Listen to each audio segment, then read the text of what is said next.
Glad you chose to stop by the channel today. Just wanted to give you an opportunity to really become a part of this community here at the Coach Smook Network. We like to call ourselves the AAA family. The AAA stands for authenticity above all. We just want to give you an opportunity to become a part of this community because we're growing and we're doing something special here as a fan base, not just for Alabama, but the fan community as a whole. We're creating an environment where it's safe to be yourself, be authentic, and meet people who share the same passion you share, whether it's for the same team or not. You can do this by becoming a member of the AAA family. You simply start by just clicking the link provided to you by one of the moderators in the chat, or it'll be pinned to the top of the chat. Click that link. It'll bring you to my homepage. When you get to my homepage, make sure you hit the notification button and turn on all notifications. Understand that there are multiple ways to support the channel, and each level has its perks. You can go through and read each perk. As we continue to grow, new perks will be added to each level. One thing we would like to highlight that all AAA members are greatly appreciated. It does not go unnoticed that you have taken time and hard-earned money to support this channel. Once you join, YouTube is going to ask for some payment information, and make sure you monitor your subscription dates. Also, if you really want to get interactive with the community and find out what's going on, think about joining our Discord family. This is where you can get into all the fan talk of the community, and also there are networking opportunities. Please be mindful that there are rules and that we expect everyone to treat everyone with respect. Also, if you're looking to partner with Coach Smook Network or sponsor, please hit us up at coachsmooknetwork@gmail.com, and our staff will get back to you in a timely manner. I'm your boy Coach Smook of the Coach Smook Network, and I thank you for supporting this channel.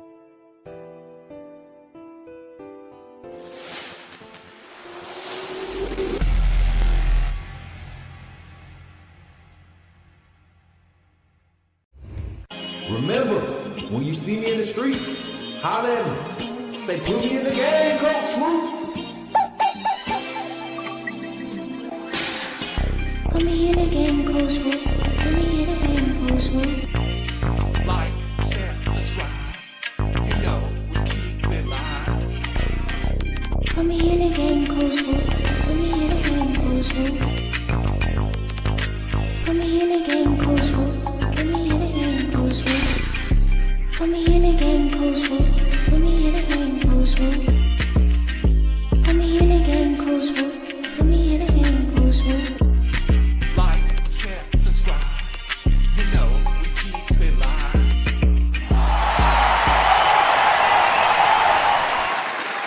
Good morning. Put me in the game, Coach Smook.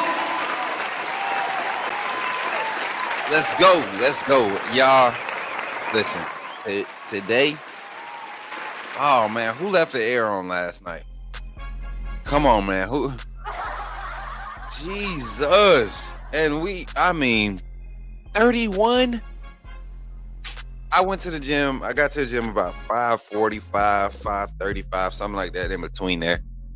It was 31 degrees. That's what the real temp feel was, man. My hands still kind of, got a good workout in though. You know, we fell behind on our schedule as far as our 30-day transformation, but we still going and getting our fitness together, man, getting our body together. What's up, everybody? Good morning. Welcome in. Let me get TikTok started up before we continue on here for a second. I'm sorry, y'all. I just had a good breakfast over here watching other content that I stay up to date with, man. It was pretty cool seeing some of the content creators go to these SEC games and do their vlogs. I think it's pretty cool. Something that we've kind of done already, but it's pretty cool to see it done in that fashion. Let's see. Did TikTok do portrait yesterday? It was solid. Yeah, TikTok did portrait yesterday, so we're gonna let it run like that. Boom, boom. Okay, now we looking good. All right, what up, TikTok? Good morning, everybody. Good morning, everybody in the chat. Thank y'all for pulling up. Let me do roll call real quick before we jump into it. Today, we're breaking down Alabama versus Oklahoma. So if you're trying to get to that part of the show, fast forward to the 15-minute mark. This first 15 minutes, we like to just allow people to come in, get settled in, get settled in, kind of put some thoughts out there in the comments, especially in the comments, y'all. We're going to open the phone lines up, hopefully, depending upon the analytics and the rhythm of how the show is going. We'll see what about opening the phone lines, but we appreciate everybody for pulling up today. Shout out to Urban Essence. Thank you for pulling up. So it's good to see y'all, man. I mean, just popping in early. Shout out to Zach. What's good, Zach? Roll Tide, man. Roll Tide to my brother, Zach. Dougie Fresh is in the building, man. What's up, Dougie? Good to see you, my boy. Jordan Wright, $1 Million Man himself. Checking in the chat. What's up, Antonio? He said, Happy Veterans Day. Roll Tide and Happy Veterans Day. Us, my fellow veterans. You know. Man, sometimes I think about my service and I'd be like, man, I can't believe I like all the things I wanted to do in life. I really made that commitment. And some people don't even, like, we take it for granted sometimes. But days like this make you think so. I won't get into talking to it about it on this segment here, but I appreciate every veteran that I was able to serve behind, serve with, and serve before. And enjoy y'all day, man. Go get y'all free food, man. That's what I love about it, man. I ain't gonna lie. But appreciate y'all over there on the TikTok side, man. Tap that screen. Appreciate my boy Rob Baker for pulling up. Roll Tide. Good morning, Sully. Roll Tide. Roll Tide, Corey. Good to see you in the chat, man. Good to see you, man. It's good to see a lot of y'all. I know a lot of y'all out today, so y'all let me know if I need to go ahead and open them phone lines. Good morning, fam. Hey, Coach, will Michael Carroll get the full goal this Saturday? It seems to be trending that way, the way we ended last game. So we'll see. I have a few things in my topics that I'm gonna talk about. Put me in the game, Coach Smook. What's good, Brody? Can Bama win out there and clinch the SEC title game? I wonder. What's up, Linda? Good to see you, man. Roll Tide. Steve says, sorry, Coach, but Bama is taking another L this week. Okay, Steve. I hear you. It sound good till you got to do it. Tim Wiley says, Roll Tide, roll. Happy Veterans Day. Let's go. Yes, happy Veterans Day. Y'all my vets, man. We used to, I'm going to tell one Army story before we start the show. How much time we got? We got about 3 minutes before we kick this thing off. Y'all don't mind me telling the Army story, one of my old Army stories. And what's up, man? Appreciate the roses over there on TikTok already. They going crazy. What's up, Mr. Not ND? How you feeling, man? Roll Tide this morning. But yeah, we got a few Army stories. Stevie says, sorry, Coach, but Bama taking Roll Tide. Roll Tim. Jordan says, y'all saw SEC Network posted the bands. We ready? Hey, listen. Hey, let's not talk about that. Let's not talk about that. Jordan, I thought we was trying to have a serious conversation today. Now, listen. Our band do some amazing things. Roll Tide. Roll Tide. That's it. Roll Tide. Tremaine. My guy Tremaine. Hey, listen. I was just talking about. I was trying to remember whose name in the chat. Bro, have you ever lived in Missouri? I grew up, man. I had a friend named Tremaine Thompson, and we played 10U together. I believe that was. No, I think we played. Yeah. No, we played. We were 8 years old playing 10U. Our team, we played a year up. So yeah, man. I don't know. It just the name. It's probably not you, random stuff, random. But anyway, man, welcome to the chat, everybody on all the platforms, man. I appreciate y'all for tapping in on each platform. As we get into the conversation, if you want your comments to pop up on the screen on TikTok, we'll be right up there. They'll be above me on TikTok, and on YouTube, you'll see them right here on the bottom. We had the vertical view and this view up the other day. And I almost went vertical view again because I don't know what it is about this vertical view. People just like it. And the analytics on it, we had almost 3 times as much viewership on the vertical than we did on the landscape. So we're going to see. We're going to see what's up. We're going to see what's up as we continue to try this thing out. As a matter of fact, I think I still have the option to broadcast it in both. If I do. Or I don't. I lied. I ain't mean to. All right, y'all. So let's get into the conversation. when we talk about Alabama, Oklahoma today, I want y'all to think from a perspective that this is kind of, we're at a point of the season where your identity has been established. Your inconsistencies there and there. One being, and I'm going to speak on behalf of Alabama. You all know that me and Hall of Fame Jason, he's actually on the road right now. We're going to give a call while we're live to check on him.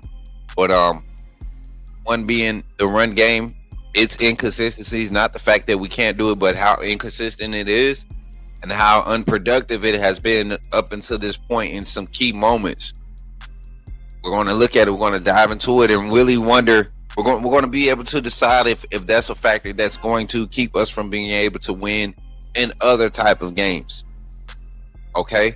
And then on the other side of things, the defense, the trending, how I'm telling you, you guys remember when I talked about how when players get a certain amount of live reps, I always try to look at where my guys are when I was a coach, you know, with especially with rosters like we had, you know, where you had just enough to really fill both sides of the ball and maybe go too deep at one or two spots without crossing guys over on both sides of the field.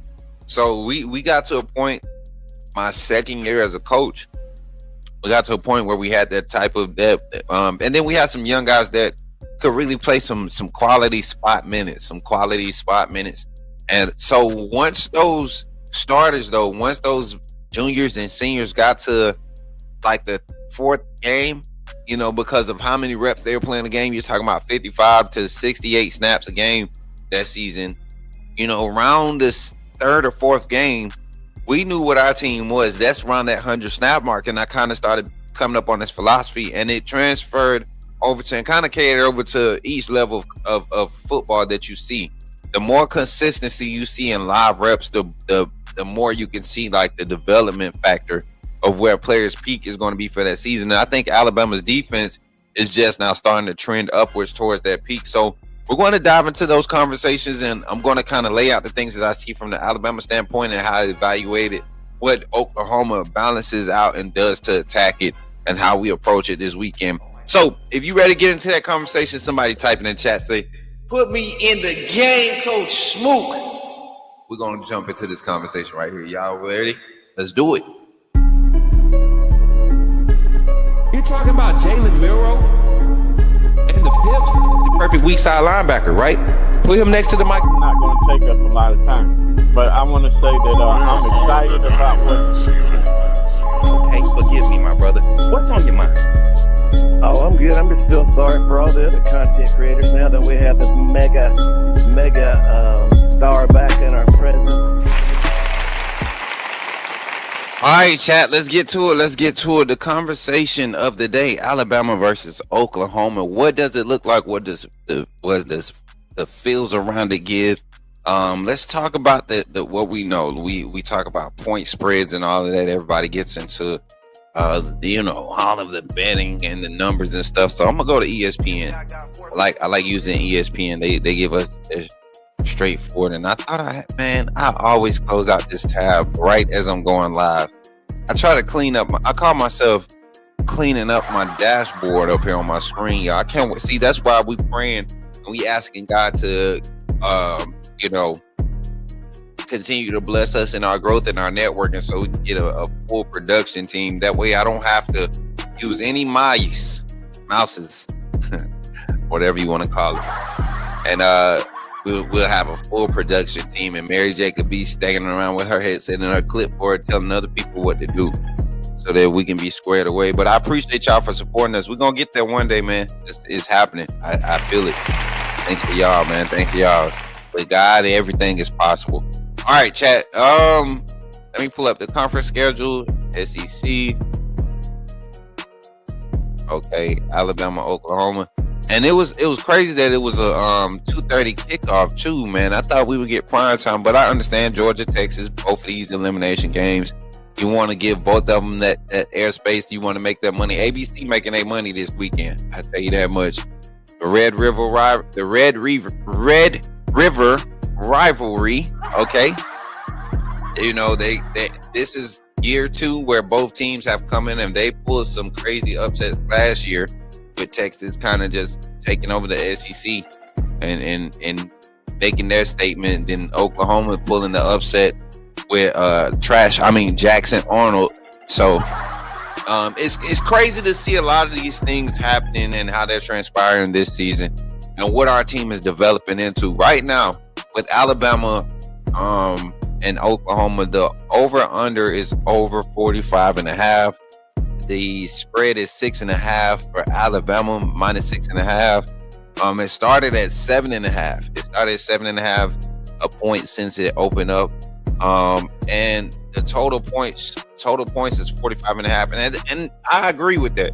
When I think about what this game could be and how some of the consistencies has transpired over the past 3 or 4 games for each team, this could be a low-scoring game as quality of the offenses that have been presented. When you look at personnel, the quarterbacks available, the offensive lines, the running back rooms, you have not seen a consistent, explosive nature for either offense. As consistent as Alabama been, it hasn't been the explosive plays that have hurt teams. It's just been their effectiveness and their efficiency. Oklahoma has had to do more of it off schedule, but you're starting to see them build a little confidence as they push towards trying to get into the playoffs. And this is a game that they are desperate for. They need this game more than anybody in the SEC right now, because Ole Miss is kind of sitting on the outside waiting for their seeding. All they need to do is handle business on their way out. Same thing with Georgia. They have a big game against Texas this weekend. So Oklahoma's kind of got the pressure on them. Losing to who was it earlier in the season? Texas, and who was their second loss? And was it Vandy? Who was Oklahoma's second loss, chat? Let me go pull this schedule up real quick. I'm sorry.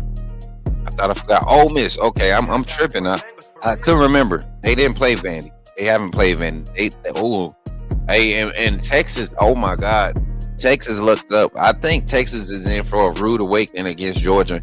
And that's their elimination game too. Texas, they're done if they lose to Georgia this Saturday. And I think Georgia is really primed. They're playing some of their best football as the weeks pick up. The more reps they see, the better they're playing football. And I hate to see that team first round or be waiting on that team in the second round. I'd rather see them in the first round with what Alabama is dealing with. They're trying to establish the run game. So got some scenarios to play out. I look at the matchup as far as statistics, man. Both quarterbacks, Mateer missing one game for the most part, almost a 2,000-yard passer, 8 touchdowns, 7 interceptions on the year.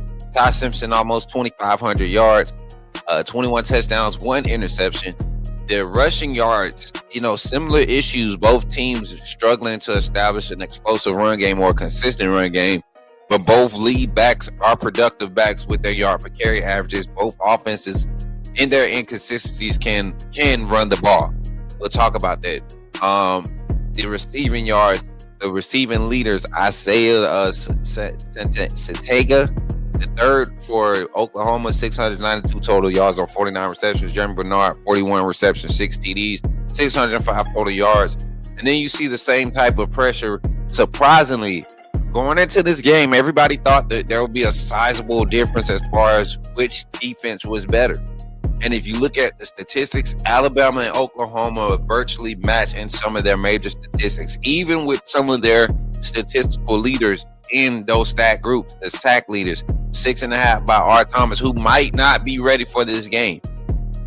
Thomas might not be ready for this game, and that'll be a huge impact for that defensive line of Oklahoma. Right? But even the tackling, you have Alabama's worst tackling game was against Florida State. And then you talk about last game, PFF only reported 1 missed tackle. I had 3 for the game. Y'all remember I was talking about last game? A PFF only recorded 1.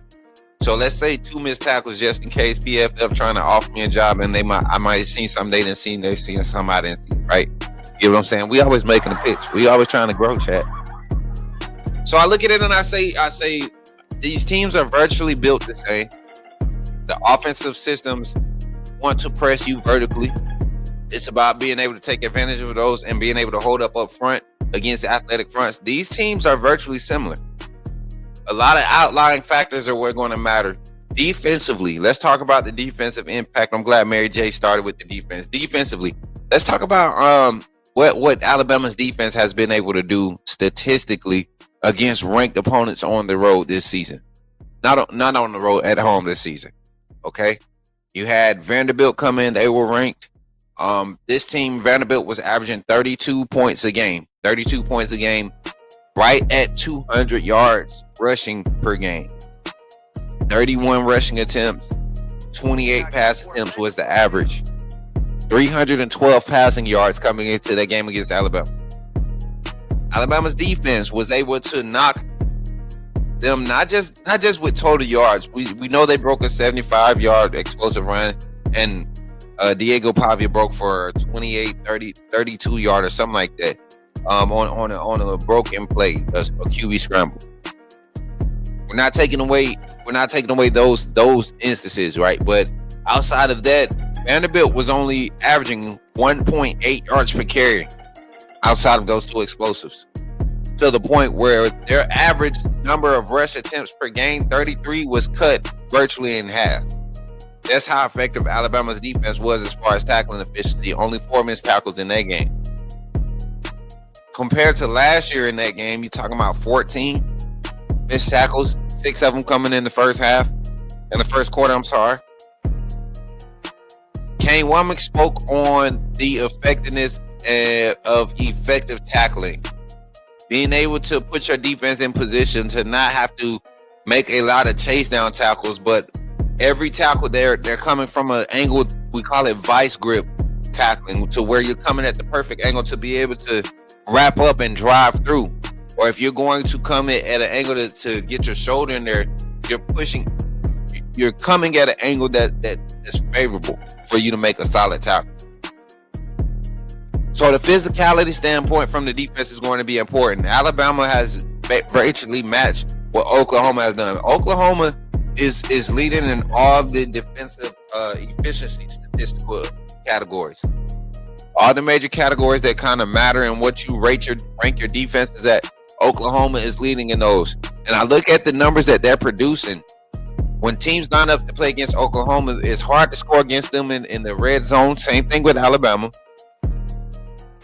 It's hard to run on the interior against them, as same as Alabama. Oklahoma has not given up as many explosive runs as Alabama. Where I see the balance at, though, where I see kind of the balance of how these defenses kind of step up in this game is Alabama's pass defense is rated higher than Oklahoma's. We force more turnovers, right? We are 2 less sacks than them. I think it's 2.5 sacks less than them right now. I got to go back and do my math. I did my own notes, chat. I did my own notes. So I look at all of these factors and I say this could be a game where Alabama's defense playing at home, using that home crowd. You ask anybody from LSU that went to that game, or any Alabama fan that went to that game, the crowd was so loud when LSU's offense was on the field. For the defense to not give up a single touchdown and to not have but 2 penalties in the game, none of them pre-snap from either side of the ball, that's a great game, man. And then 1 missed tackle by the defense. This Oklahoma offense has not been starting fast. We're talking about an Oklahoma offense, and I want to say 28 points a game. That's like 63rd or 64th in the nation right now. 63rd and 64th in the nation. When you're talking about the 136 Power 4 schools that can be represented in the college football playoff. But the defense is leveling it out. If you're going to be scoring 28, we got to keep that at least at half. Defense is only allowing 14 points a game. And their offense is not near as explosive as what you've seen from Ben Arbuckle. Let's talk about the matchup, defensive matchups, okay? From a play calling standpoint, I want to talk about this. Let's go. Let's talk about Alabama defensive play calling versus Oklahoma offensive play calling. There's something particular that I kind of want to highlight it. And Coach Womack kind of highlighted this in his interview, talking about how Brett Venables, and I'm talking about Alabama's defense attacking Oklahoma's offense right now. But Coach Womack, he was asked a question about basically how, what he thinks of Brett Venables and the defensive mind that he is in the game of college football. And Coach Womack said something that I think has allowed Alabama's defense to develop at a faster rate this year because of the familiarity with what the defense is asking you to do. Not necessarily knowing everything schematically, but understanding what the defense is asking you to do from a whole philosophical standpoint, from an overall big picture view standpoint. So I look at it and I say this, Kane Womack said this about Brett Venables. He said that there's multiple fronts that he utilizes without moving a lot of guys around, and that's what makes them dangerous. You can give the same look with different execution or steps and phases and produce the same results.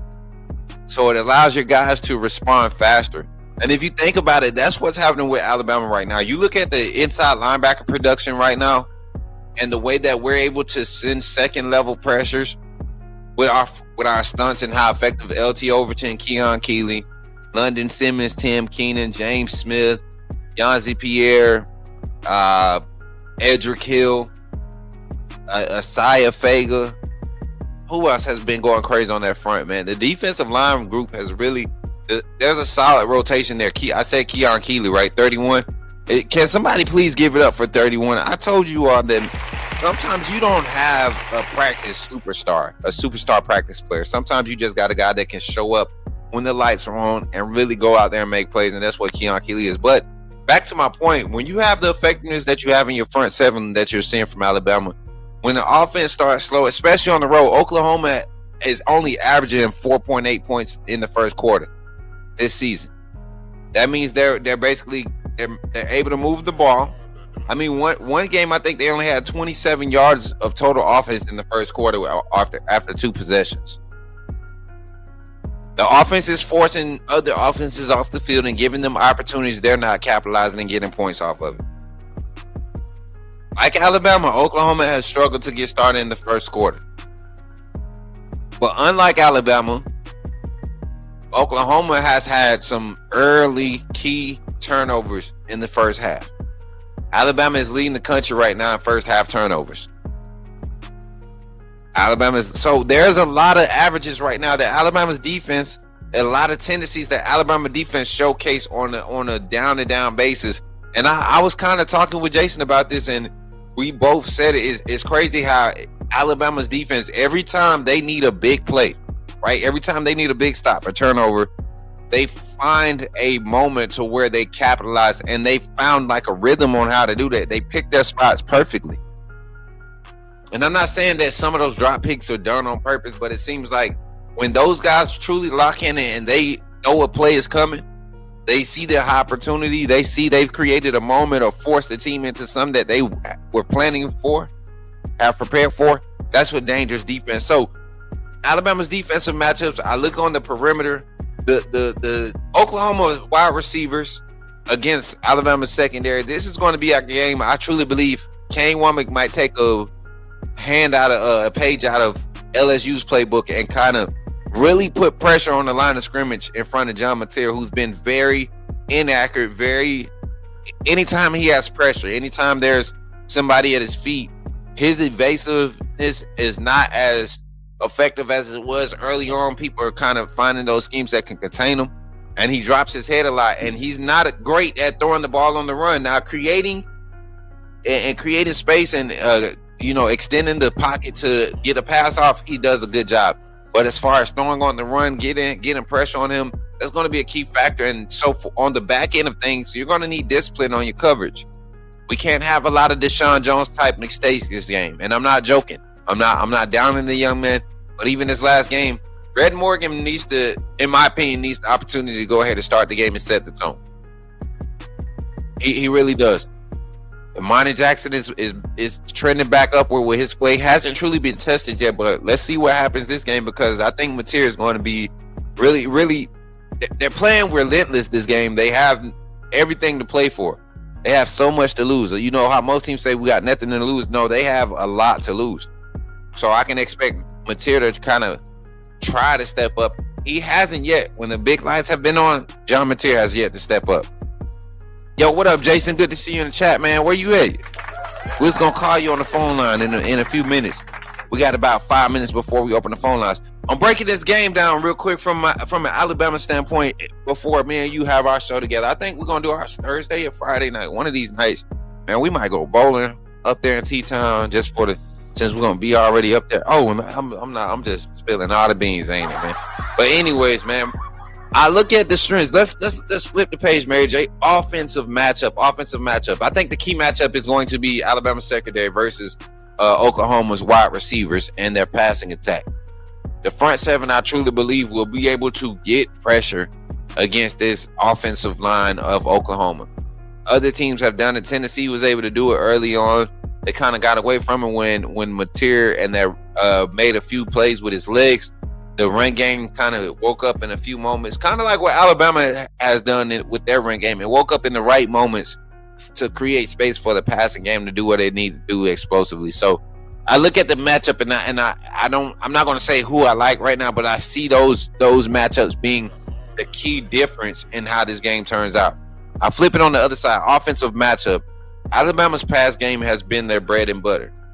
But in this game, with how aggressive Brett Venables is going to mix up his fronts and a lot of those roll coverages, a lot of times you see a lot of heavy rolls with your box safeties, right? You'll see them, they'll roll to one high after a post. They'll line up in the box and roll one high post snap, or sometimes they'll be a line too high, and you'll see them kind of play like a robber technique with the strong or a weak side tackle box lean. So I see a lot of that coming from Brett Venables this game because Ty Simpson has showcased the ability to kind of move defenses with his eyes. So if you can be in phase with some of your defensive play calls, meaning if I got my robber safety rolling to a spot where Ty Simpson already has predetermined where he wants to move his eyes or move the defense, if I got a robber safety rolling there already, we've already prepared for the counter that we've been seeing on film, and that's what Brett Venables is good at. Not just sending pressures. A lot of people think it's about just rushing guys. Nah, it's about how you rush them and what you're taking away as far as making that clock in Ty Simpson's head stutter. The more you do that, the better you have a chance of slowing down the passing game. Now, do I believe Alabama's run game can be effective against Oklahoma's run defense? I don't think this is the game to try to test your wits against the best run defense in the country. We're talking about a run defense in Oklahoma that's giving up, 3.1 yards per carry, right? Average of 3.1 yards per carry. I truly believe before Ole Miss game, it was at like a 2.4 clip. So you had a one-off game that kind of moved that average. But this is one of the stronger run defenses in the country. Do we look at it and say that those numbers carry over effectively? Have they seen a run game like Alabama? We've yet to see Alabama's run game to its fuller extent. We've seen moments where it's been explosive, but can we lean on it in moments where maybe that pass rush, they're getting a solid 5-6 man pass rush? Because I truly believe Brett Venables won't rely on his front four to get pressure on 60% of the play calls this week. He'll let them get probably 40 to 45% of that responsibility, but he's going to send extra pressures because he trusts his back end assignments. And the way they've been tackling in open field, they got to make sure they start off early. They roll up, they warm up in the game, and they get effective late in the game. But first quarter against Tennessee, that's why Tennessee was able to move the ball. A lot of missed tackles in open field. So I'm looking at it. I'm looking at it now from one side of this, and I say Alabama's offense can really be explosive if they exploit the lack on the back end of Oklahoma's defense, right? If they can uphold that athletic front. But I also can see that Oklahoma can be disrupted with just their front. They've been doing it to other teams. Can Alabama's offensive line, the top-rated offensive line, hold up in this game in both phases of it, both pass pro and run protection? So I'm gonna get y'all comments right after we come back from our infomercial break. Once we get back from the infomercial break, we're gonna open the phone lines. Also, we're gonna talk with the comments a few minutes, and then we're gonna open the phone lines and get y'all on the line, man. I really want to hear what y'all got to say. Appreciate everybody for being in the chat right now, man. We got 77 total between all platforms, 34 in the chat on YouTube. Continue to run the likes up. We only got 16 likes, man. Y'all got to run them likes up, man. We hit our goal yesterday during our live. Y'all really helped your boy out and got us to that goal. But continue running likes up. We want to get those 25 likes. And once we get back, man, we'll continue to have this conversation, Alabama versus Oklahoma. That was my intro breakdown to this game and what I see offensive and defensively. We're going to do player breakdown tomorrow. And then Thursday, we're going to know what our schedule is for the weekend. So let's get into it, man, right after these messages here on the Coach Smook Network, chatting with Coach Smook. Glad you chose to stop by the channel today. Just wanted to give you an opportunity to really become a part of this community here at the Coach Smook Network. We like to call ourselves the AAA family. The AAA stands for authenticity above all. We just want to give you an opportunity to become a part of this community because we're growing and we're doing something special here as a fan base, not just for Alabama, but the fan community as a whole. We're creating an environment where it's safe to be yourself, be authentic, and meet people who share the same passion you share, whether it's for the same team or not. You can do this by becoming a member of the AAA family.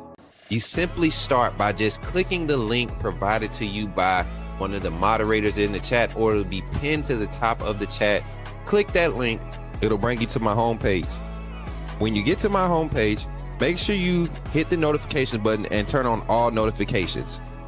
Understand that there are multiple ways to support the channel, and each level has its perks. You can go through and read each perk. As we continue to grow, new perks will be added to each level. One thing we would like to highlight that all AAA members are greatly appreciated. It does not go unnoticed that you have taken time and hard-earned money to support this channel.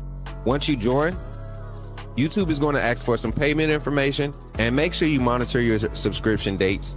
Also, if you really want to get interactive with the community and find out what's going on, think about joining our Discord family. This is where you can get into all the fan talk of the community. And also there are networking opportunities. Please be mindful that there are rules and that we expect everyone to treat everyone with respect.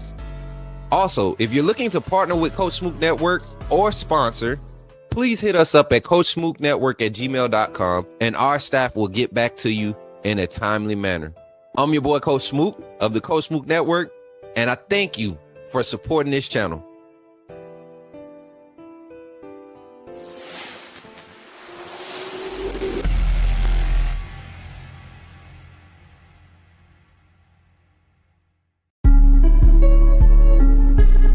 Talking about Jalen Milroe and the Pips, the perfect weak side linebacker, right? Put him next to the mic. It's not going to take us a lot of time, but I want to say that I'm excited about what. Okay, forgive me, my brother. What's on your mind? Oh, I'm good. I'm just still sorry for all the other content creators now that we have this mega star back in our presence. Oh, let's go. Somebody say, put me in the game, Coach Smook, man. It's time to get on the phone lines. But before we get into the phone lines, let's talk. Let's look at the comments, Mary J, and see what people had to say. Mary J is always starting comments. Y'all give it up for Mary J in the background, man. She's always dedicating her time and her efforts to what we have going on here at the Coach Network. Making sure that the show looks as good as possible, man. A lot of the banners, all the banners and everything that you usually see on the platform, she's the one making sure that all that stuff comes through. And we're seeing that StreamYard, shout out to StreamYard. Once again, we have an opportunity to enter a partnership in the upcoming months with StreamYard, with our usage and how we've been growing, utilizing StreamYard. So shout out to StreamYard for recognizing us and giving us an opportunity. And shout out to everybody over there on the TikTok side. I continue to see y'all tapping the screen, sending gifts. Thank Brit for the gold populars and the roses. Shout out to Antonio, man, for the roses. Shout out to my guy Luke 999. I'm not here to trash talk. Oh, it's cool, Luke. If you was, man, we got the phone call segment opening up. If you want to talk some good trash or talk some good football, man, we here. Look, we not soft skinned, man. We just, some days it's warranted, some days it's not. And trolling is different nowadays. I don't like weird trolling. It gets weird. I don't like that. But I thank y'all for everything that y'all doing here on the Coach Smook Network. All of the moderators, all of the team members, even the ones that are working behind the scenes on the other side of things. And shout out, we have a new partner, man. Y'all going to see how they're going to help our network grow on a crazy huge scale. over in Tuscaloosa as we continue to grow and establish our presence in T-Town. I ain't seen my little brother Zach, man. Y'all make sure y'all check on Zach today, man. I don't want to. I'm kind of scared to open the phone lines because I feel like ain't nobody gonna call in, but we gonna see. Phone lines is open 334-625-1121. While we wait for somebody to come in, let me look at some of these comments, man. Y'all really been talking in the chat, man. Here we go. We got I wish people would relax. See, I thought something was going on. Can y'all hear? Okay, we got it. Call from Zach Willie. Yo, Zach, what's up, man? You in the game? Talk to me, man. Y'all give it up for Zach, chat. What's good, Coach Smook and my AAA family? How are y'all doing this morning? Man, we good, man. How you feeling, brother? I'm feeling good. First off, I got to say this: Happy Veterans Day to you and all the veterans. Thank y'all for y'all service. And going into the Oklahoma game. Hey, Zach. I got a question. Since it's Veterans Day, you got a rib plate for me waiting on me? Macaroni and cheese, baked beans, please. Not today, man. Hey, Zach. Nah, man. Come on, man. I was excited. Nah, man. Go ahead, Zach. You good, brother. I appreciate the love, brother. Yeah. Going into the Oklahoma game, Oklahoma's probably one of the best defenses we've faced so far this year.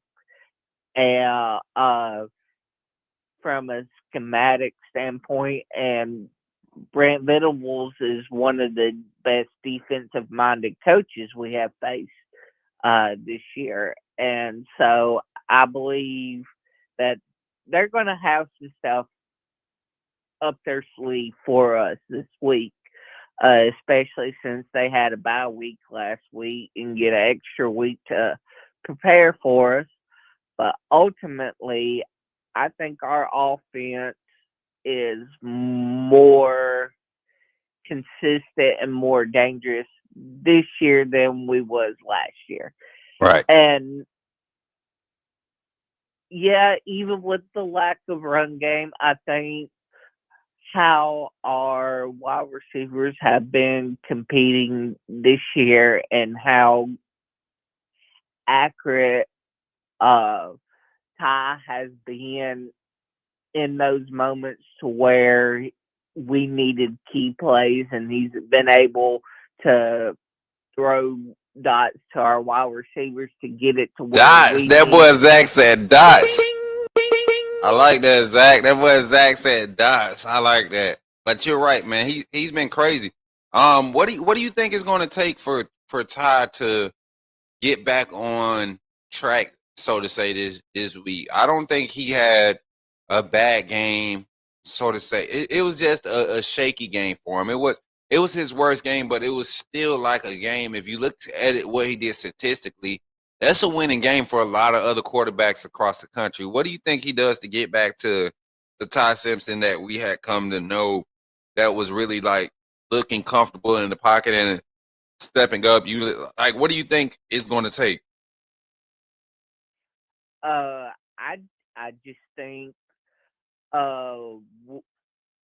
maybe we need to utilize some quick game, like quick screens, bubble screens, just something like in the beginning to get him comfortable, just to get himself in a rhythm, and then open up the playbook a little bit more to where we can really be explosive and beat up on Oklahoma's defense. 100%. I think one thing we can see is if we truly want to see Ty get back in that rhythm, it's not necessarily like leaning on the run game. I think you get back to that point where you're not just giving him the offense at times, but you're guiding him into what he needs to see, not just what he's comfortable with, but what he needs to see. Because I think that the trust factor is truly there between he and Ryan Grubb. And if you look at the interview and what Ty said about his performance, the growth is happening. And that's why I think I honestly believe nothing needs to change from this last game, other than just completing the plays. Nothing needs to change. Be aware, be more aware in the pocket, deliver the ball with confidence, and that's the fix. Like you were, before the bye week, and we see a better product from Ty. One more thing, Zach, and then we're going to get your final thought. Defensively, the defense hasn't given up a touchdown in 6 quarters now. Right. What do you think is the main factor for the defense being as productive and effective as they are right now? I think it's year 2 under Kane Walnick and his scheme. I think it's finally Lawson and Keenan and a lot of Nick Saban's players buying into what this coaching staff wants to do from a schematic point of view, because we've seen it last year where they wanted to. It felt like they wanted to do things their way, not necessarily from a play calling scheme, but just from effort and how they went out and carried themselves in game. And we see a more camaraderie team and a more togetherness from this defense to where it's okay. They can go out there and stop an Ohio State, Indiana. You know what I'm saying? Yeah. As those offenses are, we still have that passion to play for each other to where we can go out and be one of the best defenses in the country. 100%. So when I look at it and I hear, personnel and players efficiency stats raising as far as the tackle for loss averages that we're seeing, the the contact behind the line of scrimmage, and the less downfield tackling numbers that we're seeing. This defense is starting to rise in all the right spots.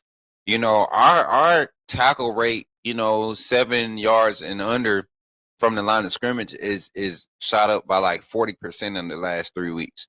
So the defense is flying around more. You're seeing them get a lot comfortable. And I think with them having another home game in a big moment, it's going to kind of set them up for what can probably be an extensive, home-like stretch going into the playoffs. So that's going to be a huge part of what this team does to develop. All right, Zach, we got a minute, man. Final thoughts on what you think going into this game. I know we got not sure what the schedule looks like for the rest of the week, so maybe an early score prediction and those type of things might be warranted today. Talk to us, buddy. Yeah, and if I'm going to do my early score prediction or my early MVP for this team right now, I think it's going to be Bray as my defensive MVP, because he's really came out and stepped up and as a free safety or strong safety row, whichever one they needed him to play in the moment.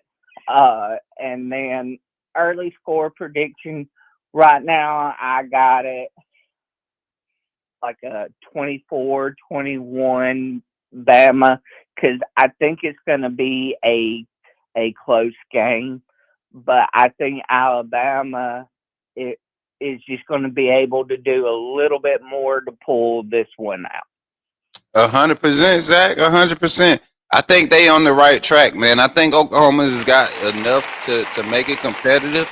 But I just think Alabama is on that track right now, man. That dangerous track, and it's going to be hard to deal with them coming into the house, into their house with kind of some of the issues that Oklahoma's been seeing offensively. But I appreciate you calling in, man. And roll tide, my guy. Roll tide. Yes, sir. Y'all give it up for Zach in the chat, y'all. Y'all give it up for Zach. 334-625-1121. The phone line is open again. 440. I saw you call in. You can call back now. We got a lot of people trying to call in this morning, so let's get them on the line, man. Let's see who it is. Jimmy from Ohio put me in the game, Coach Smook. To accept. Yo, Jimmy, what's up, man? You in the game? Talk to me, brother. What's going on, Roll Tide family? Roll Tide. Roll Tide, man. Hey, I'm Jimmy from Ohio, man. I'll be down there for the game Saturday, so hopefully I'll see you on the strip or something. Hey, yo, Jimmy's gonna be at the game. He's gonna be at the OU game. It's gonna be crazy. It's crazy that you said that because me and Hall of Fame Jason, I don't know if you've seen us collab on this channel before, but we'll be there, man, and we have this set up, everything looking good. I'm praying that one of our super mods, Britt, I hope she can make the trip, and a few others that are part of the community can make the trip. I think this would be an opportunity for some huge growth for the community, but also just the game day experience that's developing right now. And it's gonna be huge to have you there. I know you going into the game, man, but if you get one of them vibes, I need to get around that Coach Smook energy. You know what I'm saying? We gonna be out there, man. No, that's what I was gonna definitely want to come and show some love to y'all. I don't know where y'all gonna be set up. I don't really. I know I'm going to the quad, but I don't know where y'all gonna be set up, man. But hey, we'll make it happen. We'll get you in the Discord. We'll exchange the information, make it happen, man. Yep, I just joined it. Today. So okay, look, see, I told y'all, man. And people, before we get into the conversation about the game, and we'll give you some time back. We're not in no rush this morning.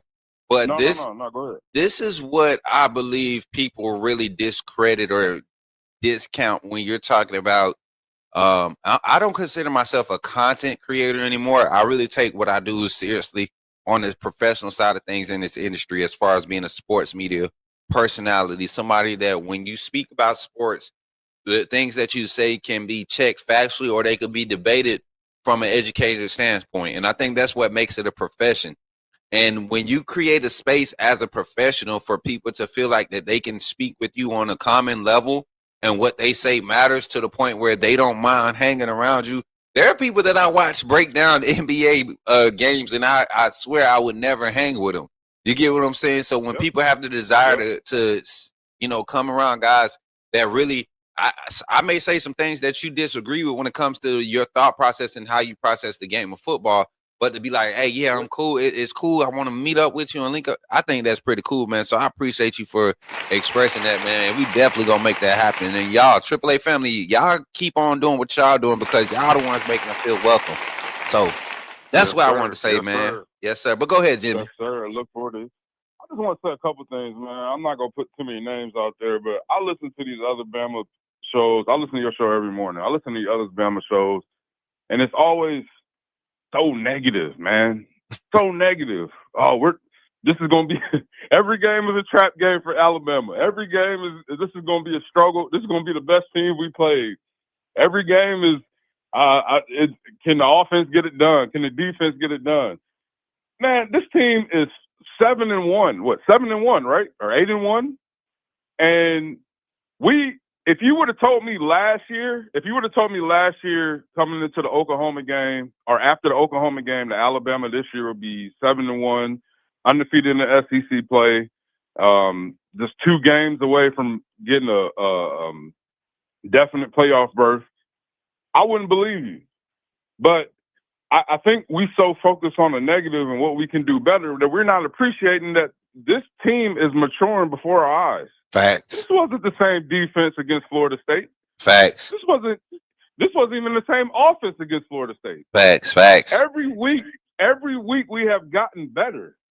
and the games had gotten tougher, and we responded. We was prime example, Smook. This is what pisses me off, man. Sorry for the language. No, you Prime good. You example, good. You Smook. good. You preaching right now. Go ahead, brother. You good. The chat is Prime loving example, Mendoza, Indiana.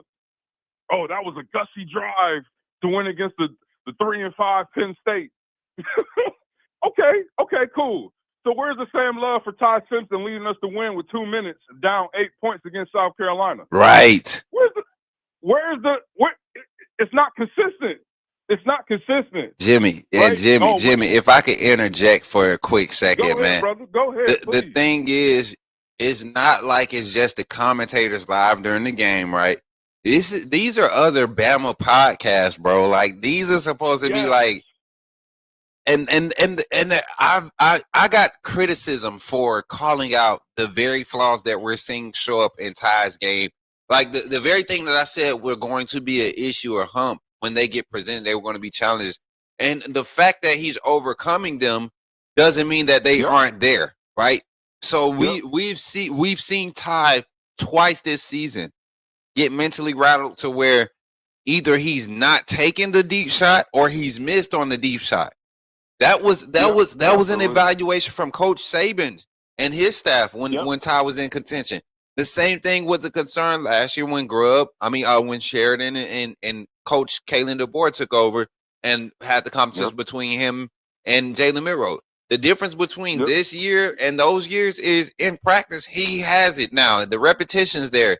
Russell was pushing him. Mac even started coming on. And now you see where in those moments where you just want him to play football is not the first thing he wants to do because of how high the level of expectation he has of being able to carry out the play call. But once you get him to find that balance of it's about winning the play at any means necessary. So if my legs got to do it 4 times in a row, then let that be. Then that's when we'll see the truly evolved version of Ty Simpson. But I don't think these other Bama podcasts really sit there and pay attention to what he's actually doing. They give Mac Jones and all these other guys credit from the past when we played this 3-yard in the cloud of dust type offense and you only threw the ball 18 times in the game and talk about how great they managed the game. But what are we talking about when the guy doesn't have a run game that's consistent and we're not finding ourselves in negative plays, 40, 50% of the time? We're literally in the positive 74% of the plays we run. Coach Smook, this man has thrown 1 pick all year. 1 interception. To 21 touchdowns, brother. To 21 touchdowns. Come on, what are we talking about? Oh, because we're not scoring 40. We're not beating Tweens by 20. What does it matter? We're not turning the ball over. What does Coach Saban is the mix-up is part of the mix-up for creating a winning formula? When you don't turn the ball over, when you score more points than the other team. What else do you want to? You know what? And you know what, Smook? I didn't mean to cut you off, brother. Go ahead, brother. You good? Know what, Smook? And people talk about, the fumbles. Man, listen, that's not his fault. That's pass protection. Because last against LSU, that fumble was on Jam Miller, not pass protection. Come on, bro. Don't get me started. Come on, though. And if you look at where teams are attacking us, when we check to the running back to help and pass pro, I think that's becoming like a target thing. We're seeing overhand guys come up and take up that tackle's attention. And that edge or that elite pass rusher getting passed off to the running back is not working. So I guarantee you, and the good thing about it, man, you're only seeing that happen once a game. And it's that one time where it actually gets us. That's the funny thing about it. The one time that they run it is when it's actually getting to us. So it's not even a problem. It's just when it happens, everybody wants to make it a big moment. But, man, we have one of the lowest pressure rates in the college football right now. And I want to say this. I think, man, we got to forget, man, these are young men. These are 18 to 23-year-old kids, man. They're going to make mistakes. It's going to happen. But for the fact that this team is undefeated in SEC play, why are we not giving them more praise? Right. We always looking at what they can do better, We are undefeated in the SEC. Like, I don't, and just to move gears a little bit, Smook, I want to talk about this Oklahoma game. Yeah. And I'm gonna get. I know you got. I know you got other people calling. I want to get. Listen, I think if I'm not mistaken, I did my research, Smook. I did my research. Oklahoma is like, I believe, either 92nd in sacks allowed. So what that's telling me, because I'm listening to all these Alabama podcasts and everybody talk about the Oklahoma game, nobody is talking about our defense versus their offense. It's always, Oklahoma has this vaunted offense and we can't run the ball and what are we going to do? Well, okay, let's talk about our defense versus their offense. They're 92nd in sacks allowed. So what that's telling me is that most of these games is Mateer having to become Superman. We have the defense to equalize that. Yeah, especially as of late, man. The inside linebacker production has been the way that we've been able to track the ball. I've seen a different gear from Nikhil Green the last 2 games. He's a different player. He's a different player now. If you go look at the play he made on Lenore Sellers at the South Carolina game, it ended up being the first down. But if you look at the ground that he covered from that hash to the sideline to go and make that tackle, the speed he shot past. He started off at an angle behind Deontay Lawson, and Lawson was tracking right to left. Nikhil Green is probably 3 yards behind him upfield, and similar angle. And the recovery speed that he displayed, we're seeing he and Justin Jefferson really show you what those weak side linebackers are supposed to play like in space. Absolutely. And that's freed up Deontay Lawson to be that traditional Mike linebacker that we have become accustomed to seeing from Alabama. So I think the inside linebacker play is going to be key. And if Mateer can't use his legs and create those kind of off-schedule plays, I don't know where Oklahoma's offense finds its consistencies, because I'm not saying they aren't good, but where are they consistent at? You can't say they're consistent in their passing game, and you can't say they're consistent in their run. So the off-schedule plays is where they really find their balance. And that's my thing, Smook. We're talking about Alabama's. Nobody's talking about Oklahoma's rushing game. Go look at their rushing the game against SEC play. It's been subpar. It's actually been kind of underwhelming. And I know they got Jaden Ott from California, which he hasn't really been producing as much as they thought they would. I just feel like, and I'm gonna close it with this. I just feel like when it comes to Alabama, of course, every week, literally since Georgia. Oh, this is the game that Alabama's going to be exposed. Mm-hmm. This is the game that we're going to see Kalen DeBoer back in last year. Okay, then we beat Georgia. Okay, that's fine. Georgia is let's move to Vandy. Vandy's going to be a trap game, and Pavia is on the Heisman candidates, and he's going to get it done. Okay, all right, and then we beat them. Okay, let's go to Missouri. Missouri's a 12 o'clock game. It's an early morning game. This has been a tough road for Alabama. I don't know if they're going to be up for this 12 o'clock game in Missouri. It's a trap game. Man, we heard it all, didn't it? Like every week. And it's crazy. Once again, it's from our supposed to be, and I get it, be unbiased, but in a sense, let's be realistic at the same time. Let's rely on some favorable factors and consistencies that continue to show up week in and week out.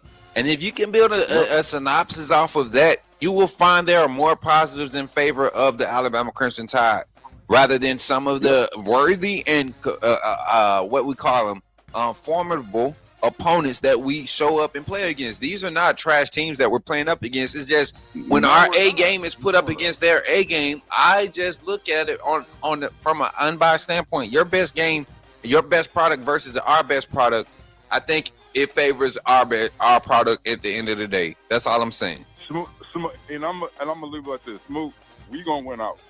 Yeah, we're gonna win out. We're gonna beat Oklahoma. Hey, anybody listening, coming to the game, support Coach Smook, support our team. We need to be loud Saturday. This is a revenge game. And you know what? I think Brent Venables last year said it was pretty much when he played against us, it was too easy. Or I want them to play that every day in the locker room. Play that. Play that. This is a revenge game. They knocked us out the playoff contention last year, so it's time to return the favor. Hey, Roll Tide, Coach Smook, God bless. I hope to see you in T-Town Saturday, baby. Hey, Roll Tide, everybody. Y'all stay blessed. Yes, sir. Hey, appreciate you for calling in, man. We'll see you Saturday, man. Y'all give it up for Jimmy from Ohio, man. That's lit right there, y'all. Y'all see that energy, man? The fact that we are part of that, man, that makes me feel good, man. Phone line is open, 334-625-1121. We got another caller on the line. Let's see who this is. I think I know this number right here. Let's see. Hey, it's Jason. Put me in the game, Coach. Yeah. Yo, Jason, what's up, brother? On the road, on the line, in the game with your brother, Coach Smook. Welcome in. What's up, my man? How we doing? Man, we good, man. You hear us over here talking, man. I know you ready to come in and defend yourself. You just couldn't wait till we do our stream together. He just want to call in and defend his little Sooners. Go ahead and talk your talk, man. Hey, man, I'm with you guys on what you're talking about, except for y'all acting like they haven't been running the football a lot better the last 3 weeks of the season. You've had 100-yard rushers. They've outrushed their opponents in the last 3 games. Or no, well, 2 of the last 3. And had it not been for, obviously you got a quarterback from Ole Miss that, he was really good with his legs. But they still should have won that game. But if you sleep on X-Rod, you should go back to last year and remember what he did in that game as well, is all I'm saying. I think it's going to be a great football game this weekend, man. The matchups, I think there's matchups that favor Bama. I think there's matchups that favor Oklahoma. I think it's going to take one of these things to flip, where, I think Alabama's going to have to do something that they're not doing a lot of, which is run the ball better. And not be one-dimensional. And I think that Oklahoma's going to have to do a better job of running the football, but also being able to hit some deep shots as well against a really good secondary at Bama. I don't think it's cut and dried either way, though. Me neither. And I think I don't want people to see it. I just, when I do my analysis, I like to give, let's say, perfect scenario. Even with missed opportunities, I see Oklahoma miss opportunities, and what the opportunities are missed on, the type of defense that is missed on, and the skill sets available. Yeah. Imagine if it was the perfect play, right? If it was executed, and that was quote unquote Tennessee's best defensive look versus that. Do I see Alabama's best look versus that? Having a better chance of disrupting that. And I go and I look at a lot of the matchups. I don't think Tennessee presented the same. No, of course not. You get what I'm saying? I don't think they present the same issues, especially at the second level. Now, the way that Alabama's defensive line, maybe 4 weeks ago, if you asked about this matchup, I would say there's a decisive edge for Oklahoma's defensive front. But let's be honest, man. London Simmons, Tim Keenan, James Smith, LT Overton, Keon Keeley, Yanzi Pierre, 42, and we're getting Quay Russaw back for this game. So that's just another weapon to worry about when you're talking about the 4-man front of Alabama. We're kind of looking like we're shaping up to that production that Oklahoma has been able to produce against teams that really offensively, you're talking about pushing all of these offensive running teams, Missouri, Vanderbilt, Georgia. Georgia, they were able to maintain their averages, but outside of that, we've knocked everybody off of their averages. Same thing Oklahoma is doing. So those numbers beating at each other and kind of matching, that's not going to help either team. It's the things that you don't see from Oklahoma. I've got. Yeah. Which one's gonna be able to break out of that, of what's been going on? Because I think, like I said, we talk about this a lot. Styles make fights. We talk about it all the time that styles make fights, but the matchups here, I think you're gonna have to flip one of these advantages. You know what I mean? One of these perceived advantages for the other team. I think that, as I said, I would agree with you. I think that LT Overton and Tim Keenan have been game wreckers for like the last 3 weeks. Yeah. Right. And it just, you can see it in the. I think we both teams kind of handled Tennessee late in the game the same way. Yeah, yeah, and it was more so. It was more so the defensive, the fresh defensive pressure, the fresh defensive pressure. Like it's been so many times in the past where you've seen these type of defenses, Brett Venables and Kane Womack. They were able to get him off his spot. Yeah, yeah. And have him rattled. He didn't know. To me, it was like there's two things that mess with quarterbacks, right? It's always two things. It's either they get confused at the look or they're getting pressure. And they'll turn them out, right? And I think that both teams were able to do that to Joey Aguilar and make him do things that you really hadn't seen him do most of the year aside from that game, aside from those two games. So, they got away, or Georgia got away with one in their game against them, but he played really well. When it came to how Alabama played against him and how Oklahoma played against him, it was a different story, and I think he was confused. Right. And I just look at it from this standpoint too. We talk about how the matchups and how the production or the defense do things similarly to get their winning ways. I think the huge deciding factor that's going to make the differences in this game is that one offense has been turnover prone or more turnover prone than the other. And one defense has created turnovers. We're talking about not just like the quarterback making bad passes. We're on air throws. You go to Tennessee game where that was kind of like the ceiling play with I believe it was Bray Hubbard or Dijon Lee. One of them caught that ceiling. Then against South Carolina, it was like a force. You force that look, but you're not seeing many teams have looks where they're throwing aired passes. These are where they feel like they have plays, and these defenses are reacting. Their secondary is reacting and forcing turnovers, not being given turnovers, but they're forcing them. Oklahoma and John Mateer has been very. I mean, even against Texas, man. I think Texas, and we all watched that game. I think Texas had more. Mateer hadn't been the same. We hadn't been the same since the injury. Right, and that's going to be a concern coming on the road against in T-Town, man. Right now, that's got to be a concern. Absolutely. Well, it is a concern. It's the question that I had, and I asked it on my show yesterday morning was, which John Mateer do we get?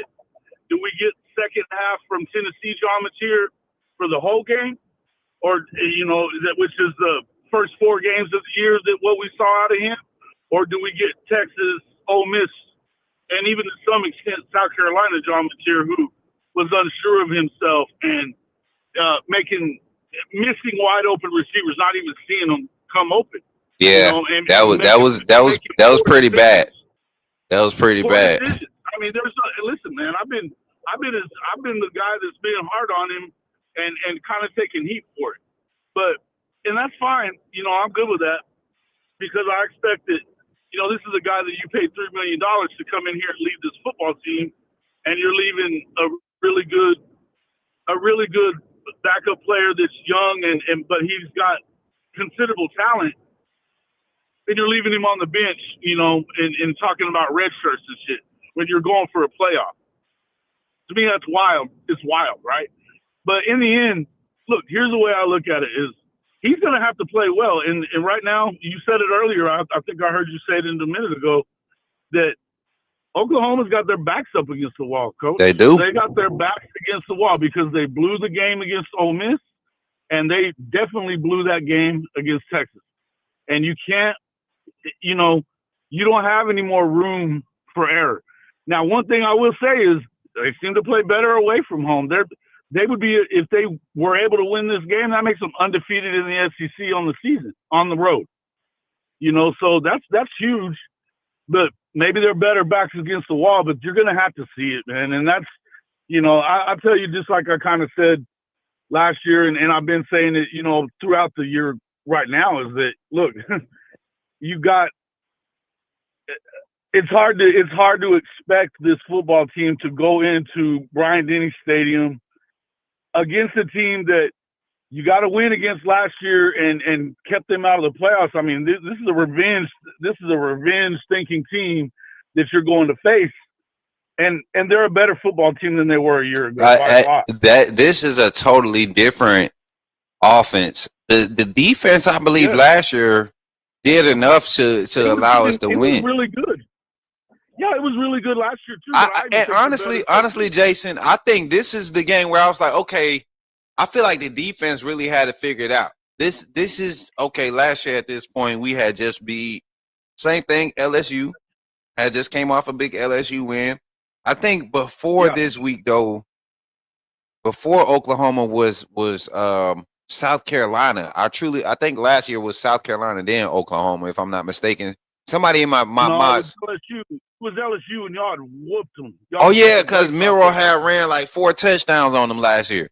You right. Yeah, smoked them right before that. Yeah. So and the people were really hyped, and they thought that, you know, the aggressive nature of Brett Venables' defense and how our vertical offense was going. I really thought that would level itself out with the inconsistencies, but this year it's like you guys have picked up what we were struggling with last year, and we've kind of moved past it into the next phase. And I think what you guys are running into now with Arbuckle being the new coordinator, Mateer being familiar, those receivers are not fluent in as far as getting that passing game going, and the timing has been off too. It's already bad enough when your left tackle is struggling, but your receivers too. Well, listen, Isaiah Sategna has been unbelievable so far, but I also think, look, I think that the key for Oklahoma in this is it's not. I think you can get your passing game going, and Mateer's going to have to, if he's going to play in this game and lead this team, he's got to do what he does with that +1 run game. And that opens up a lot, but you need to get. I think you got to get 25 touches from your running backs. Xavier Robinson, as I said, you know, he's averaged, you know, in the Ole Miss game, he averaged 12 yards a carry, but only got 9 carries. You know, and that's not enough. And then he, you know, this past week, I mean, he had over 100 yards again. That's 2 weeks in a row. He had over 100 yards. He's got 4 touchdowns in the last 3 games, and that's, you know, that's where you're starting to see that come alive as far as the running game, and the offensive line has looked a lot better in the last 3 weeks as well. They're younger, but these guys are a little hungrier and playing better. But in the end, we're gonna have to find out what are you gonna do against, you know, a team like with the D line that's got LT Overton and Tim Keenan, and those guys are just, who are you saying is on his way back? It's Quay Russaw.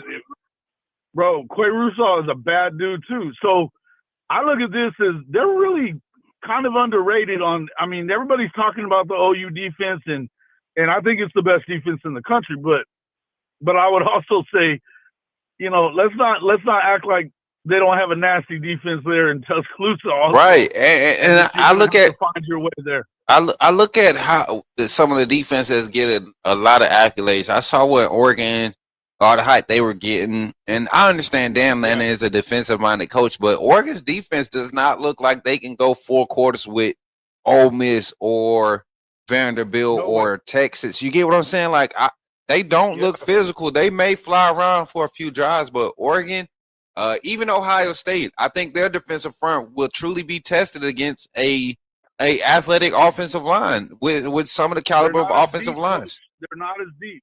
I've been saying that since week 1, is that they're really talented in their first level. Right, of those guys on the D line, but they don't have the depth that Oklahoma has. Not developed. Alabama either. Not developed, right. And they haven't been in situations to where you're seeing a lot of these guys get developed too. So I think right now you see the phase that Alabama is in is that phase that Oklahoma would have been in if they had this similar group or these philosophies intact and in place last year. I think you guys are literally experiencing the very thing that Alabama experienced last year, and you're going to run into a similar situation in this matchup coming in, man. The mental side of it is going to weigh on this game just as much as the physical and the actual. You get what I'm saying? There, you can't escape what goes into this game. 1, for Alabama, you secure your playoff spot. 2, for Alabama, you get your revenge. 3, you maintain the longest home streak in college football right now, home winning streak in college football right now. And then for Oklahoma, you win, you keep yourself alive for the playoffs. But then also you also mess up, you also start mixing up the SEC championship game picture if you win. Yeah, Yeah. I think it's gonna be an epic football game. I think you're Jason, we gonna have about to to win act the a rushing freaking game. fool, man. Hey, chat. Yeah. I hope y'all know. And the reason we keeping Jason on for a minute, one, he been on the road for a minute, so I just want I had to make sure I catch his good vibe from his energy. I made sure my brother is safe. He been on that road a lot the past couple weeks, so y'all keeping me our prayers for his traveling, God's grace, and keep his hands on him for traveling. But also, man, this weekend gonna be special because I think this will be the first time you see this type of content collab with personalities that delivery is so different. You know, the way we deliver our content is so different, but it projects the same message and it has its own flavor to it. But you know, I was me and my lady, we was eating Sunday at her folks' house, and her dad, man, probably one of the better cooks I've ever had. You know, I've eaten from, and but we had potato salad and baked beans Sunday, and I was like, weird thing, but pretty cool. I like to take my baked beans and scoop them with my potato salad, eat it together. I said different textures, different flavors, but when it comes together, when you eat it together, it gives you that balance of both, and it's a good taste, and it sits with you throughout the rest of the day. And I was like, that's kind of like what me and Jason, and not just us two, but that's what you're seeing take off in this industry. People that you can really reach out and touch and not feel like that they're going to look down on you because they're requesting information from you. And then it's the balance of being able to stand up for yourself too, and let you know I'm a real person. Don't hate on me for being what you didn't have the confidence to try and be or try and do. So that's why we rock together, and I think people are scared of that don't have the confidence to be their true authentic self in that and go through that process. Bro, and I'm so excited too this week. I mean, a lot of new stuff for both sides. I mean, for me, for you, and everything. But like getting the mobile studio out there and like being able to get it all set up and ready to go, and like being there at the tailgate and getting to interact with these fans on another level that we haven't, hadn't done it as much. I mean, some at home games, but I really want to get out there and interact, and it's exciting for me. You know what I mean? And like, look, we call it down the middle. To me, I call it down the middle. I call it like I see it. I think, again, I'd love to see Oklahoma win. I think that they put themselves in a position where they now have to win. And even though, I mean, Alabama has some room to play with, but then you start thinking about their back's kind of against the wall too, because if you do lose this one, then now you got that makes that trip to Auburn a little spookier, right? And, they're always talking about how haunted that joint is at Jordan-Hare anyway. So, it makes this game so important, I think, for both sides. But obviously, OU is definitely in the more do or die situation at the moment, for sure. But these are the kind of games you live for, right? This is what makes college football special right here. Facts. And this is where I try to tell people. I was gaming on TikTok yesterday, I believe it was, chat. And Ohio State fans are always trying to boast about, with Big Ten's the best conference, this, that, and third. And I'm trying to tell this dude, man, I was like, bro, you got a team right now, Oklahoma, that is fighting for their life in a playoff spot. They're 10 weeks in. And the reason that they are fighting for their life is because the two losses that they have are to ranked opponents. They have the two other teams that are in the playoffs that are going to make the playoffs if they win out. So you're looking at the matchups, and I'm like, how are you talking? And you've probably played one team this year. Ohio State has played Texas. The one team the team that you barely beat, that you only beat by one score, is fighting for their life against that same conference that you're saying that your team would be able to outlast and be able to come in and dominate.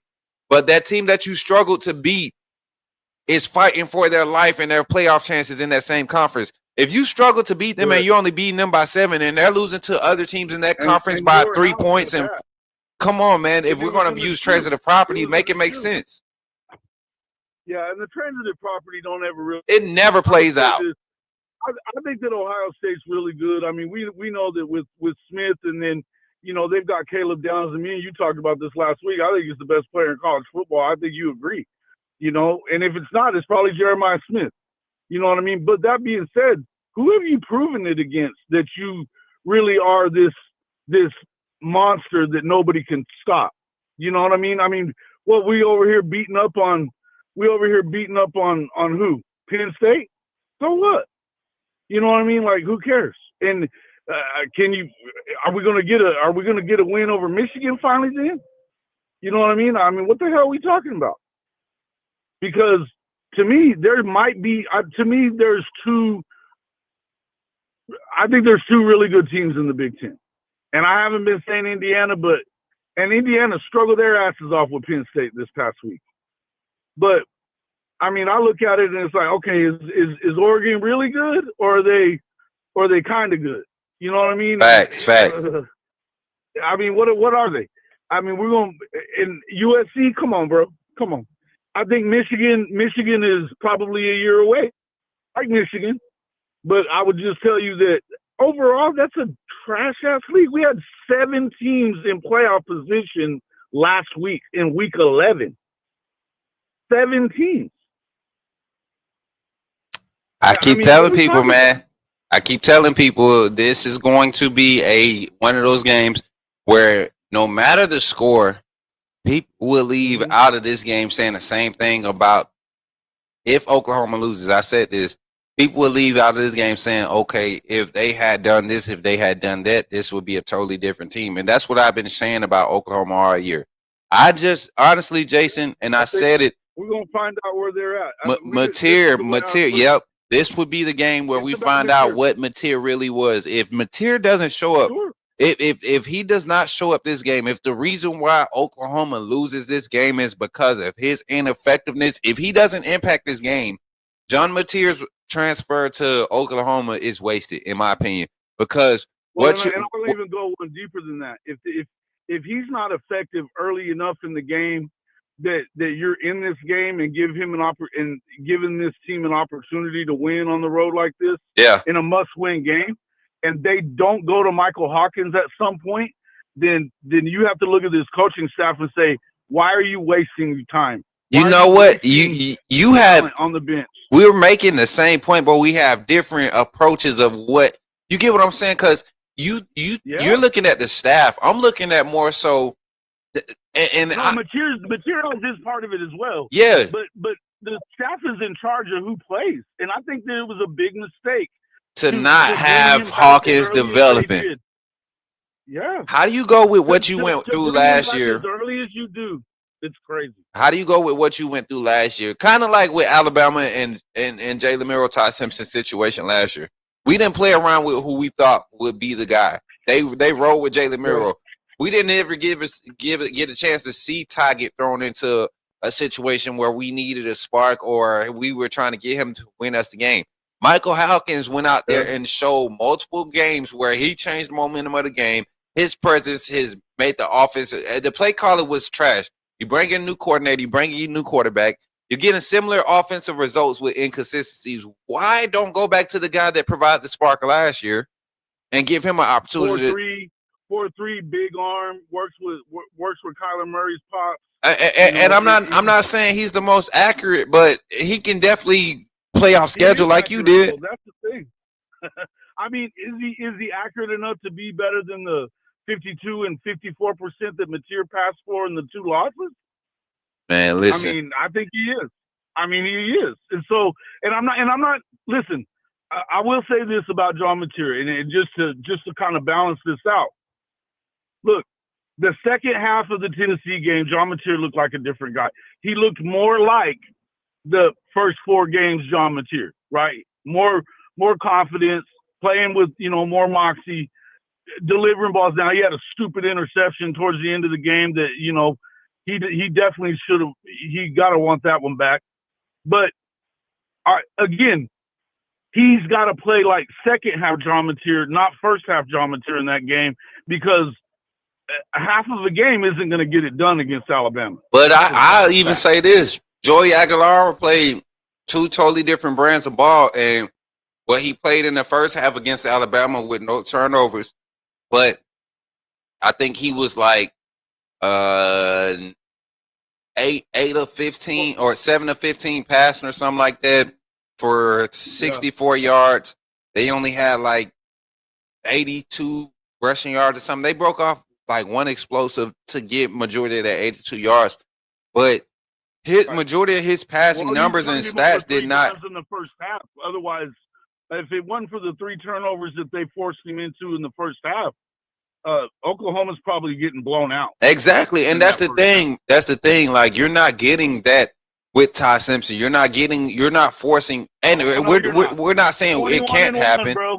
Yeah. He's got 21 touchdowns. He's got 1 interception, bro. I know. You can't even start. You can't even have a good start. Like Oklahoma, if you guys have 3 possessions in the first quarter, you need 18 points off of those 3 possessions minimum to really make this a different game for Alabama. And from just a game plan standpoint, you want to try to get that 2.5 possession lead at some point in the game. You want the margin to be at least 13 at some point in the game if you really want to give yourself a chance, because we've seen this Alabama team go and wipe out a freaking 11-point deficit with less than 4 minutes on the game clock and a half.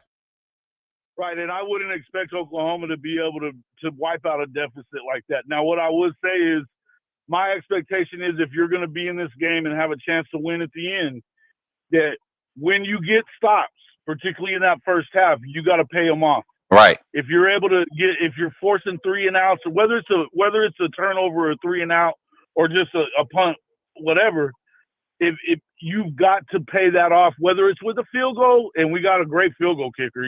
Yeah. Hey, one thing y'all can leave at home is that kicker. I wouldn't mind that.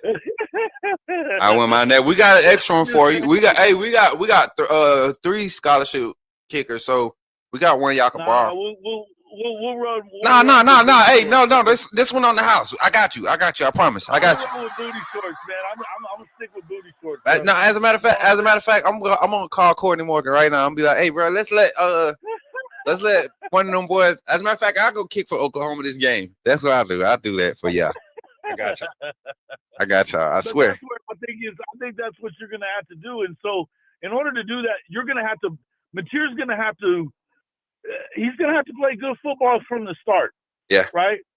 So, and I think you're going to have a commitment to the run. Yeah. And I don't want to break down too much more on that offense. Yeah, right and we're going to – I was just about to say we got to stop, Jason, because our show – and just to kind of not spoiler alert, but spoiler alert, but me and Jason going to be linking up, man. We doing our next few shows over the week. We should be collabing.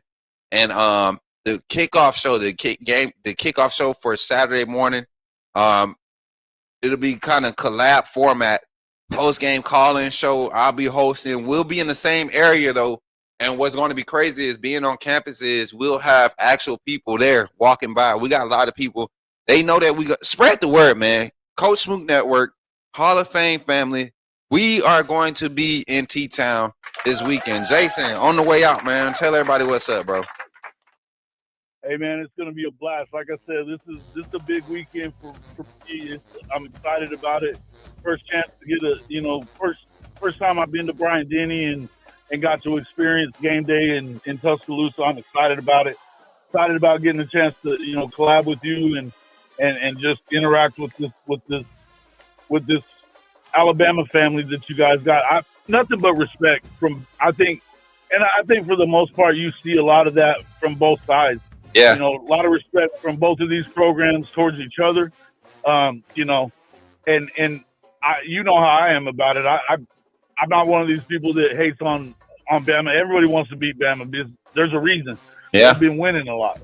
So you definitely are aiming for them, but no disrespect at all. And I just think it's going to be a great game. I'm hoping that Oklahoma can find a way to get it done. But it sure wouldn't surprise me if they did it because, it's Alabama, Facts, man. Alabama. Facts. And I would – I'm excited. I can't wait. Man, I'm telling you, man, people don't realize, man, I've been a large proponent. This feels like 2009. This feels like 2008 for me as a Bama fan again, where a lot of those games, when you go back and look at them, we were winning a lot of games, but they weren't blowouts. We weren't blowing teams out to like 2011, 2012.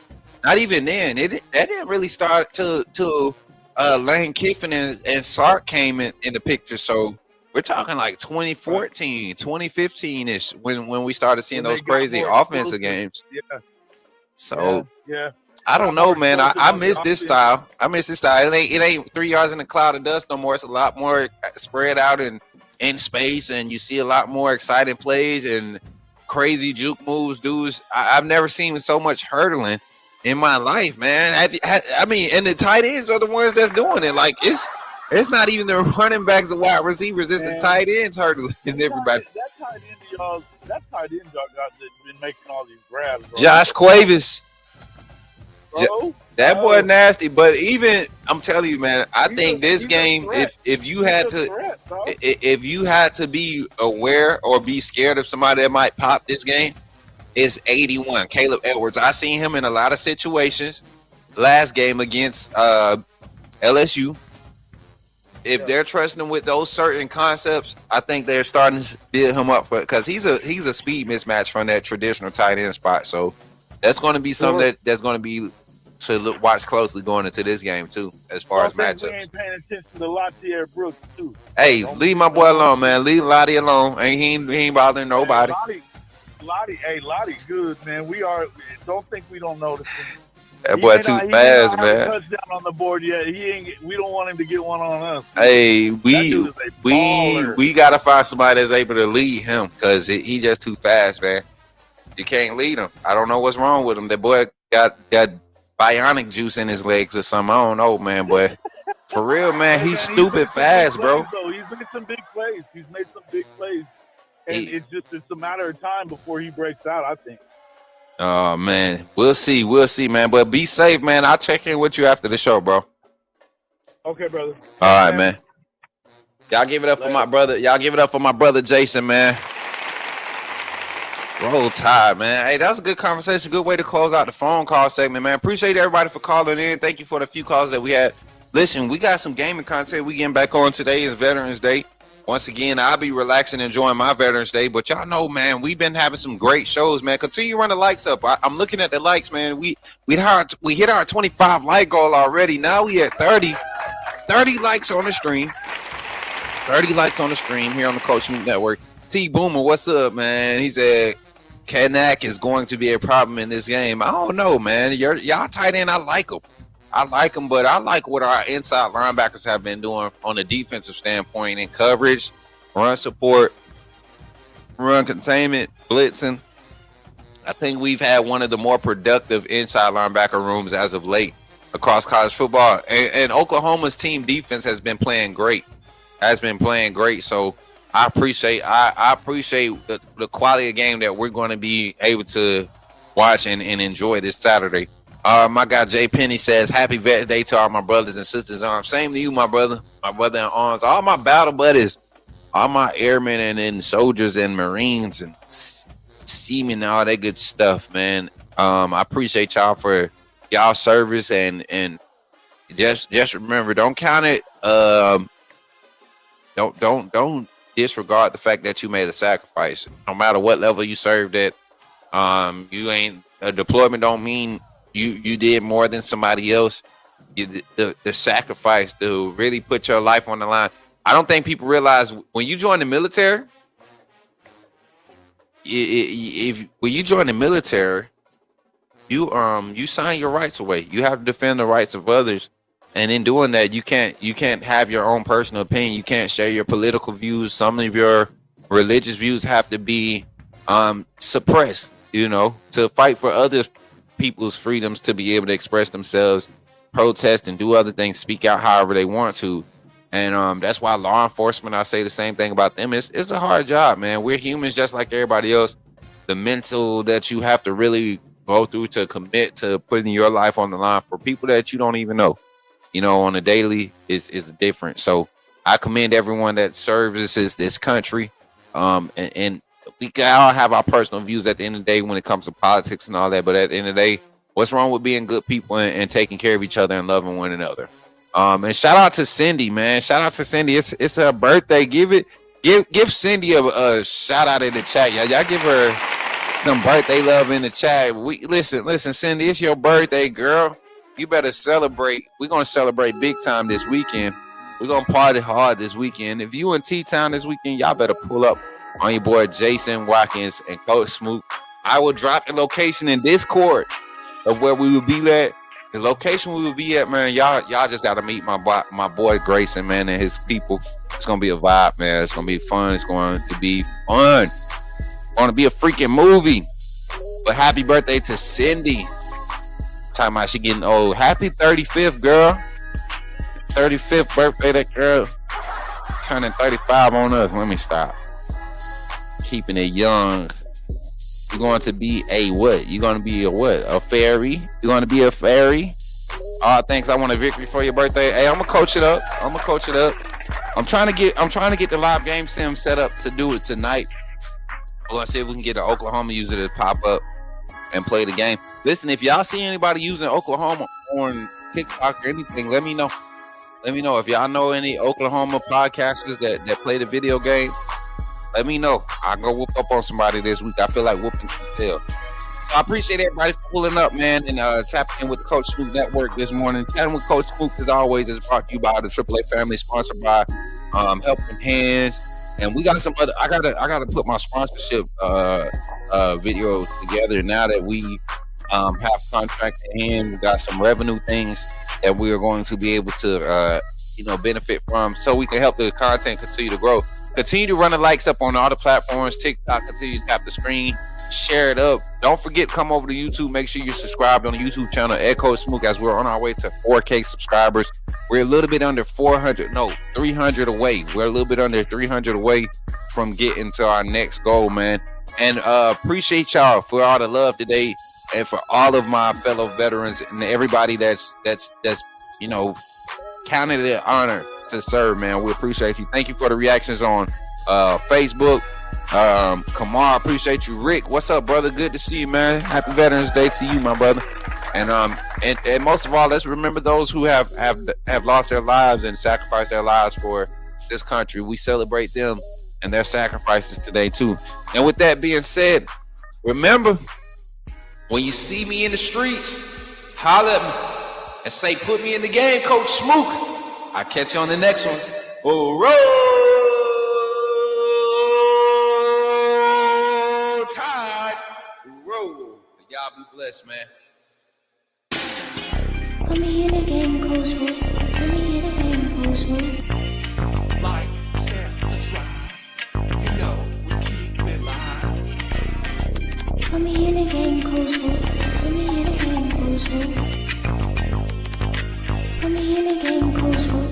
Put me in the game, Coach Smook. Put me in the game, Coach Smook. Put me in the game, Coach Smook. Put me in the game, Coach Smook. Put me in the game, Coach Smook. Like, share, subscribe. You know we keep it live. Remember, when you see me in the streets, holler at me.